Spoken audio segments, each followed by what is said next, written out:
Assalamu alaikum class 7th. Students, as you know, we are doing our unit number 4, Poet of Nature, and today we have to discuss about grammar focus of this unit. And for this purpose we have topic of foreign words and their plurals. Singular plural हम simple पढ़ते हैं English के, यहाँ पर हमें foreign words हैं उनकी plural के बारे में बताया जा रहा है कि वो कैसे बनते हैं। अब देखते हैं फॉरेन वर्ड्स क्या होते हैं। A foreign word is a noun borrowed from another language that keeps its original plural form rather than adopting the usual English plural ending of s. अच्छा जी, फॉरेन वर्ड, फॉरेन का मतलब होता है गैर मुल्की या विदेशी, दूसरे मुल्क का। जैसे हम उर्दू में यूज़ करते हैं different words of Arabic and Persian, इस तरह से हम इंग्लिश में भी डिफरेंट लैंग्वेजेस के वर्ड जो हैं वो यूज़ करते हैं जिनको हम फॉरेन वर्ड्स कहते हैं, जो कि इंग्लिश के अपने बेसिक वर्ड्स नहीं होते। ठीक है, उनके लिए हम रूल्स भी उनके इंग्लिश की अप्लाई नहीं करेंगे, बल्कि जो उनकी अपनी लैंग्वेज के रूल्स हैं उसी को फॉलो करते हुए उनके सिंगुलर प्लूरल बनाएंगे। ठीक है, हम तो इंग्लिश में कहते हैं ना ऐसे एस लगा दें या फिर कुछ स्पेलिंग चेंज कर देते हैं उनके अंदर, या फिर सेम रहते हैं। तो इस तरह से हम अपनी इंग्लिश की लैंग्वेज में सिंगुलर प्लूरल के डिफरेंट रूल्स के मुताबिक उनको हम सिंगुलर से प्लूरल बनाते हैं। लेकिन फॉरेन वर्ड्स की जो होती हैं रूल्स थोड़े डिफरेंट होते हैं। Words borrowed from classical Greek and Latin have tended to keep their foreign plurals in English longer than most other foreign borrowings. अच्छा जी, बोरोड का मतलब है उधार लेना किसी और ज़बान से। तो जो वर्ड्स फॉरेन वर्ड्स लिए गए हैं इंग्लिश के अंदर, जैसे कि ग्रीक एंड लैटिन ज़बान से लिए गए हैं, तो उनकी प्लूरल्स हैं वो इंग्लिश के मुताबिक नहीं है, बल्कि उन्हीं की ज़बान के मुताबिक उनको उन्हीं प्लूरल्स को भी वहीं से बोरो किया जाता है या उधार लिया जाता है। जैसे कि जिस सिंगुलर लिया है तो प्लूरल भी वहीं से ले लिया जाता है। Always use a good dictionary when use foreign Plurals. जब आप फॉरेन प्लूरल्स देखना चाहें तो हमेशा आपको एक अच्छी डिक्शनरी इस्तेमाल करनी चाहिए ताकि आपको फॉरेन वर्ड का प्लूरल जो है वो आसानी से मिल जाए, क्योंकि हमें हमारे इंग्लिश के रूल्स के मुताबिक तो उनके प्लूरल बनते नहीं हैं, तो फिर हमने उन्हीं के रूल्स के मुताबिक उनको हमने याद करना है। पूरी हम वो लैंग्वेज तो नहीं पढ़ सकते अब उसके लिए, तो सिर्फ हम प्लूरल्स देख लेंगे इस डिक्शनरी में से कि इसका क्या प्लूरल होगा।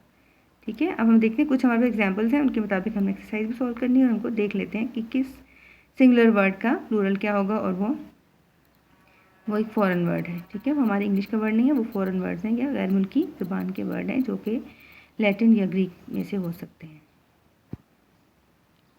Read the given foreign Plurals. Singular देखिए और प्लूरल देखिए।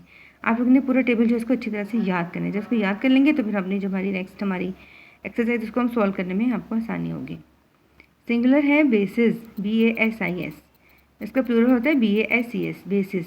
जैसे हम बेसिस पढ़ते हैं सॉल्ट एंड बेसिस, तो BASIS एक होगा, BASES बेसिस मैंने बहुत सारी बेसिस। एनालिसिस, एनालिसिस, इसमें SIS और SES। ठीक है, फिर है क्राइटेरियन। क्राइटेरियन होता है सिंगुलर, क्राइटेरिया प्लूरल। ये भी हम अपनी साइंस में अक्सर वर्ड यूज़ करते हैं और ये ज़्यादातर हमारी आम लैंग्वेज की जगह साइंटिफिक टर्म्स के तौर पे यूज़ हो रहे होते हैं। फिर है थीसिस, SIS के साथ सिंगुलर और SES हो गए तो प्लूरल हो जाएंगे। थीसिस एक थीसिस, थीसिस जो है बहुत सारे थीसिस। रेडियस, रेडियाई, ये हम अक्सर अपने एटम के स्ट्रक्चर में पढ़ते हैं। रेडियस सिंगुलर है या फिर अपने मैथमेटिक्स में भी पढ़े होते हैं, तो रेडियाई होते हैं प्लूरल फॉर्म में बहुत सारे मतलब कि सर्कल के हाफ्स। मीडियम, मीडिया, एक मीडियम होता है जो सॉलिड, लिक्विड या गैस, और मीडिया उसके बहुत सारे जो हैं वो सतह हो गई। Cactus, cacti. एक्सिस वही बेसिस वाला सिस्टम, XIS है तो SIS था, XES जो है वो प्लूरल फॉर्म में चला जाएगा। अब एक्सिस हम कहाँ पढ़ते हैं, अर्थ का एक्सिस पढ़ते हैं या फिर हम axis of moon and sun. Syllabus का सिलेबाई, सिलेबस, सिलेबाई एक सिंगुलर सिलेबस है, सिलेबाई बहुत सारे सिलेबस हो गए। डेटम और डाटा, एक सिंगुलर डेटम और प्लूरल जो डाटा हो जाएगा। Phenomenon, phenomena, singular is phenomenon and plural is phenomena. Curriculum is singular, curricula is plural. Bacterium is singular and bacteria plural. ठीक है, हम बैक्टीरियम एक बैक्टीरिया का स्ट्रक्चर मतलब स्ट्रक्चर ऑफ बैक्टीरियम एक कब पढ़ेंगे, जब बैक्टीरिया बहुत सारे इकट्ठे हो जाएंगे जब तो बैक्टीरिया कहलाएंगे। फिर एजेंडम, एजेंडा, ये आप लोगों ने सिंगुलर उनके प्लूरल जो है वो याद करना है। ये हमारे फॉरेन वर्ड हैं जिनके प्लूरल्स हमें फॉरेन ही लैंग्वेज में दिए गए हैं। ठीक है, अब आपने इसको टेबल फिल करना है। इनको याद करने के बाद टेबल आसानी से फिल कर सकेंगे क्योंकि इन्हीं में से आपको वो टेबल दिया गया है।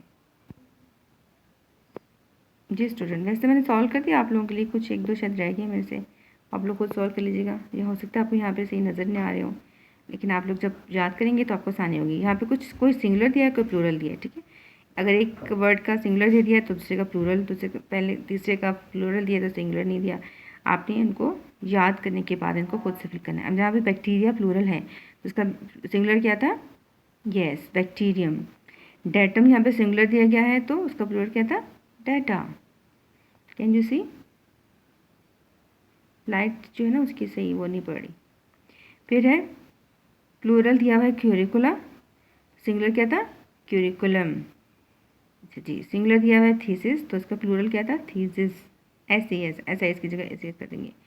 अच्छा, ये फार्मूला हमें नहीं दिया हुआ, लेकिन आपको पता होना चाहिए कि हम अपनी साइंस में जो यूज़ करते हैं ना, एक फार्मूला के लिए हम फार्मूला RULA फार्मूला यूज़ करते हैं, जबकि प्लूरल के लिए LAE फार्मूली बन जाता है, लेकिन उसको फार्मूला ही पढ़ते हैं। फार्मूला एंड फार्मूली, फार्मूली जो प्लूरल है, फार्मूला जो सिंगुलर है। चलिए नेक्स्ट लाइन में देखिए, क्राइटेरियन, क्राइटेरिया। रेडियाई का क्या था सिंगुलर? रेडियस। अच्छा, मैंने पेंसिल से फिल किया ना इसलिए से क्लियर नज़र नहीं आ रही लेकिन आप लोग ऊपर वाले जब याद करेंगे पूरा अपना टेबल तो आपको ये डिफ़िकल्ट नहीं होगा। अपनी बुक्स में आप लोग अच्छे से डार्क करके लिखिएगा। फिनोमिनन का क्या था? Plural, phenomena. अच्छा जी, मीडिया का सिंगुलर क्या था? मीडियम। डायग्नोसिस का प्लूरल, डायग्नोसिस।